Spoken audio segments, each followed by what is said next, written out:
Hello friends, নানান ব্যঞ্জনে তোমাদের সকলকে স্বাগত জানাচ্ছি। আজ তোমাদের কাছে নিয়ে এসেছি চাল কুমড়োর দিয়ে একটা রেসিপি। তো চাল কুমড়োটাকে আমরা আগে যখন ঘরে আনি তখন ছেলেরা এইভাবে একটু কোপ মেরে দেয়। তো এই যে এইভাবে একটু কেটে দেওয়া হয়েছে। তো এখন এটাকে মানে কেটে নেব। তো আমি এখানে মুগ ডাল দিয়ে রান্না করব নিরামিষভাবে, সেজন্য মুগ ডালটাকে একটু ভেজে নিচ্ছি। তো শুধু মুগ ডাল দেবো না, আরও কিছু দেবো, তো তোমরা একটু দেখো। না দেখলে তো বলবে যে মুগ ডাল দিয়ে রেসিপিটা খুব ভালো হয়েছে। এটাই তো সবাই বলে।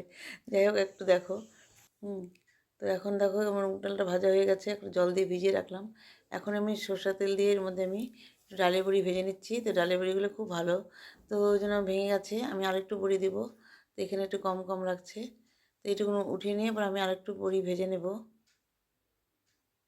এখন এটাকে উঠিয়ে নিচ্ছি, এখন আর একটু দিয়ে দিলাম, দিয়ে এখন একটু ভেজে নিচ্ছি। তো আমি আরেকটু বড়ি ভেজে নিলাম। এখন আমি এখানে তেলের মধ্যে একটু শুকনো লঙ্কা ফোড়ন দিয়ে নিলাম।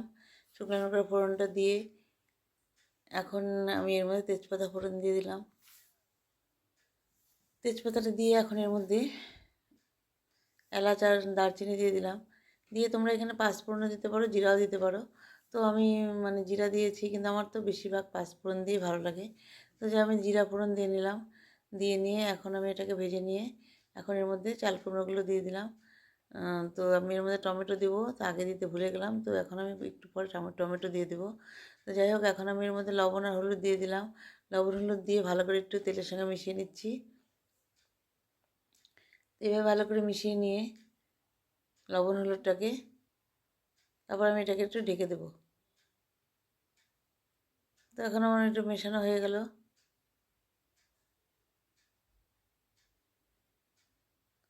তো এখন এর মধ্যে কটা কাঁচা লঙ্কা দিয়ে দিলাম, চিড়ে দিয়ে আবার ভালো করে একটু মিশিয়ে নিচ্ছি।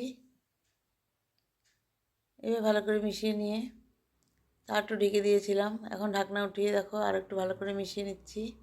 মিশিয়ে নিয়ে এখন এর মধ্যে আমি দিয়ে দেবো হচ্ছে ভাজা মুগ ডালগুলো দিয়ে দেবো।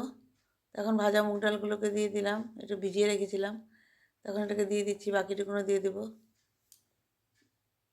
দিয়ে দিলাম, এখন এর মধ্যে একটু মটরশুঁটি দিয়ে দেবো। তো মটরশুঁটি দিয়ে দিলাম, দিয়ে এখন এটাকে ভালো করে মিশিয়ে নিচ্ছি। মিশিয়ে নিয়ে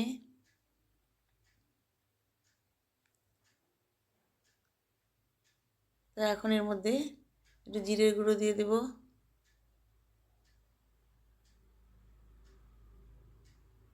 তো আমি এখানে আদা ফোড়ন দিয়েছি, মানে আদাটাকে ভেজে নিয়েছি, সেটা আমার স্কিপ হয়ে গেছে। আমি কিন্তু এখানে আদা ফোড়ন দিয়েছিলাম।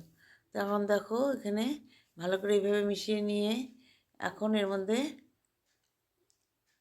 একটু জিরের গুঁড়ো দিয়ে দেবো। তো আর একটু ঢেকে দিলাম, আর একটু মজবে। তো এখন উঠিয়ে নিয়েছি, উঠিয়ে নিয়ে এখন এর মধ্যে আর একটু ভালো করে মিশিয়ে নিচ্ছি। দেখো অনেক মজে গেছে। এখন এখন এর মধ্যে ডালের বড়িগুলো দিয়ে দিলাম। ডালের বড়িগুলো দিয়ে ভালো করে মিশিয়ে নিচ্ছি।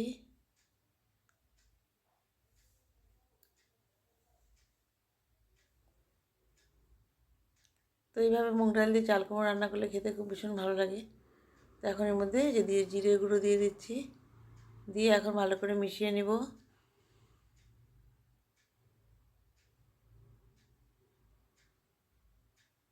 এভাবে ভালো করে মিশিয়ে নিলাম, এখন এর মধ্যে একটু ঘি দিয়ে দেব।